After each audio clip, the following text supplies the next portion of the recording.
الله أكبر الله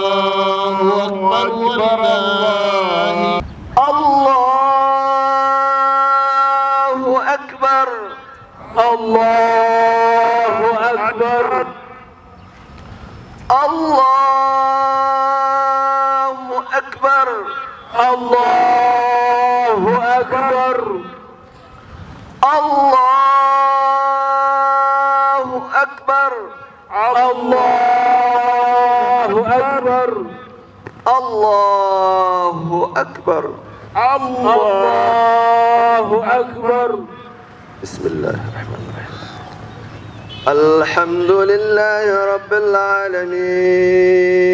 العالمين الله أكبر الله أكبر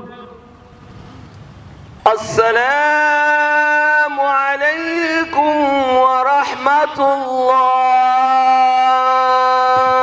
الله الله أكبر الله أكبر الله أكبر الله أكبر الله أكبر الله أكبر الله أكبر الله أكبر الله أكبر كبيرا والحمد لله كثيرا وسبحان الله بكرة وأصيلا لا إله إلا الله وحده لا شريك له أما بعد ishimwe ikuzo bikore Allah subhanahu wa ta'ala imana yo kungabire zayo no kumpuhwe zayo ibyiza bigerwaho imana nikwiye gushimwa mu kuri kubera yuko imana ku buntu bwayo nitugendera amafunguro yo kubaho mu buzima bwacu bwa buri munsi mu kuri uyu mubiri tugendesha uyu mubiri tuvugisha uyu mubiri dukoresha ntabwo wabasha gukora utabonye amafunguro ya Allah subhanahu wa ta'ala iyo mana rero iduha amafunguro ikaduha umwuka ikaduha kuvuga ikavuga kugenda niyo ntangaza ntanebya ko ariyo mana ikwiye gusengwa mu kuri imana imwe rukumbi nkanahamya ko Muhammadi ari intumwa y'Imana bavandimwe banyatubare b'Abayisilamu umunsi nk'uyu umunsi abahaji bari ku musozi wa Mina mu gihe baraye Arafa ku musozi wa Arafa ni mu minsi 10 imana yaduhaye iminsi 10 ihambaye by'umwihariko kuri uyu munsi turi kumwe n'abahaji ku mutima ndetse no mu bitekerezo aho barimo gutakambira imana kuva ku munsi w'ejo ku gicamunsi aho barangwa n'amagambo avuga ati la ilaha illallah wahdahu la sharika lahu lahul mulku wa lahul hamdu wa huwa ala kulli shay'in qadir nabasibye ku munsi w'ejo babashije gusiba kugera ku munsi wa none nta yandi magambo yakwiye kuturanga uretse amagambo nk'ayo yo gusingiza imana ko nta mana ikwiye gusengwa mu kuri ko nta wundi ufite ububasha ko nta wundi ufite ubwami uretse imana imwe rukundi imana imwe rukumbi kandi imana idakwiye gushidikanywaho cyangwa se kubangikanywa n'icyo cyo cyose mpagaze ahangaha mpagaze ahatagatifu ahagaze intumwa n'abahanuzi ngira ngo mbabwire ku munsi wa none ngo nidutinye imana nidutinye imana nidutinye imana nidutinye imana mu mvugo zacu za buri munsi nidutinye imana mu bikorwa byacu bya buri munsi nidutinye imana aho turi hose nidutinye imana kubera yuko ma yuti Allah wa rasula faqad rashada uzatinya imana n'intumwa yayo uwo yarayobotse wama yasi Allah wa rasula faqad dhalla dhalalan ba'ida kandi n'uwigometse ku mana agakora ibikorwa bitarimo gutinya imana uwo yarayobye Islam ijambo gutinya imana ni ijambo ryorohera ururimi rwa buri wese ariko nagira ngo mbabwire ngo ikintu cyose kitarimo gutinya Allah ni baringa Islam ikintu cyose tuzakora kitarimo gutinya Allah ni baringa dukore ibyo Imana ishaka, dukore ibyubahisha Imana, natwe Imana izakora ibyacu. Nibwo butuma ngira ngo nshingire ku munsi wa none. Nabi Ibrahim alayhi salatu wassalam, Imana imwishimire, yari intumwa y'Imana,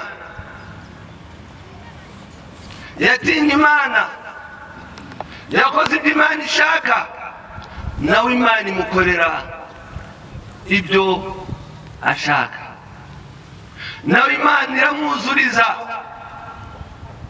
Nabibutsa nk'ahantu hamwe Nabi Allah Ibrahim igihe bamutaga mu muriro, nta bundi bufasha yari afite. Abamarayika bose baramanutse ngo bamusabe, n'iki twagukorera? Yarabasubije ati mwebwe ntacyo mwankorera, uwakinkorera ni Allah subhanahu wa ta'ala. Jibril arazamuka kwa Mwenyezi Mungu subhanahu wa ta'ala, aramubwira ngo tumanutse ku mugaragu wawe intumwa y'Imana Ibrahim, aratubwira ngo twebwe ntacyo twamukorera, ngo ateregeje itegeko ryawe ya Allah.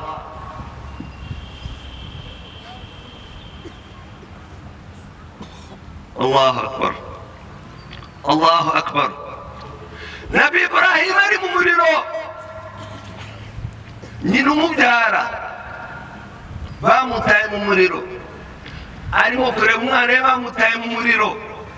Yaramwegereye cyane Ibrahim, ya Ibrahim, mwana wanjye, wajya kumbwira yuko usenga Imana by'ukuri. Nagira ngo koko niba usenga Imana y'ukuri, umpamagare muri uwo muriro twicaranemo. Itegeko ry'Imana ritari impanuka, kuko uvuga ngo ibi bibe bikaba, kunu fayakunu ni Mwenyezi Mungu subhanahu wa ta'ala. Ahita avuga ati ya nar, yewe muriro, kun bardan wa salama, ba imbeho wa iriya wa Allah subhanahu wa ta'ala iyo ataza kwishiramo, Nabi Ibrahim yari kuba barafu. Ariko hikima ya Mwenyezi Mungu subhanahu wa ta'ala yavuze ati ya nar, yewe muriro, kun ba bardan wa salam, wa salam, ube imbeho y'amahoro ala Ibrahim, kuri Ibrahim. Wa muriro wahindutse imbeho y'amahoro, kugeza ubwo Nabi Ibrahim yabwiye nyina ati ta'ala ya ummi, gwino nawe yewe ummi, gwino gwino gwino. Mama waragenda nk'uko riwaya zibitwigisha, yicaranamo n'umwana we.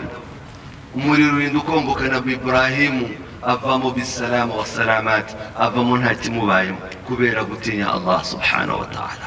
Bavandimwe b'Islam, uyu munsi nk'uko Qur'ani bitubwira, ni umunsi utwibutsa, umunsi w'igitambo, utwibutsa amateka n'ibigwi bikomeye byaranze Nabi Ibrahim, umuhanuzi wa Allah subhanahu wa ta'ala, akaba n'umukunzi wa Allah subhanahu wa ta'ala. Assalamu alaikum wa rahmatullahi wa barakatuh.